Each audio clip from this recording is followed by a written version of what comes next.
One feature of iterative design is that we include things such as research as we go on. So it's not that there's research at the start of the project and then we never do any more research. So one of the things we might do, and I'm not going to spend hours doing it, just simply going to indicate that it could go here, is that we might put some research here. I've just noted the fact that we can get information about the different sizes of holes for different kind of birds. Well, let's go away and do that, and copy and paste some information into here, or write it in if we find it that way. But then there should be something like that on most pages as we continue. Now, another form of development, which again ties in with some research, is thinking about how this is assembled. So I could begin straight away, for instance, to draw some different joints. So this one's going to be shown just as a very, very simple butt joint, joining these two things together. Okay, and I might indicate that this is going to be glued and that there are going to be some pins in there, some nails going in there, okay, to hold it together. And that's my very, very simplistic kind of show that I'm using a particular construction technique. But then I might also consider the possibility of using something like a rebated joint or a half lap joint. And so I might do something like this as my construction in this instance.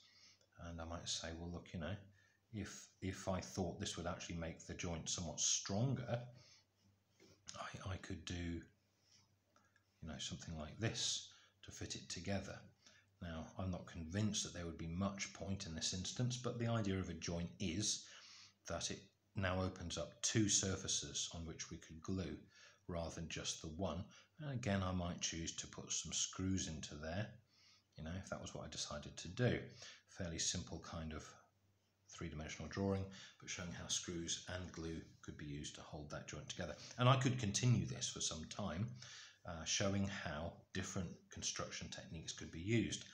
I would need to show, for instance, I was aware of how the direction of the grain affects the kind of joint that could be used. I might also look at these hinges, because it's going to matter quite a lot exactly how these hinges work. One of the things that strikes me straight away is if I have the back of the bird box here going on down. By the way, do you notice that little notation there for this continues? Okay, and then I have the lid of the bird box coming up here like this. Then it strikes me that no matter how closely that fits to the rest of the housing, if I've got a hinge of some description in here, I've potentially got a problem with water ingress. And one of the things that surely is going to be important to any nesting bird is that it's chosen a nesting site which is nice and dry.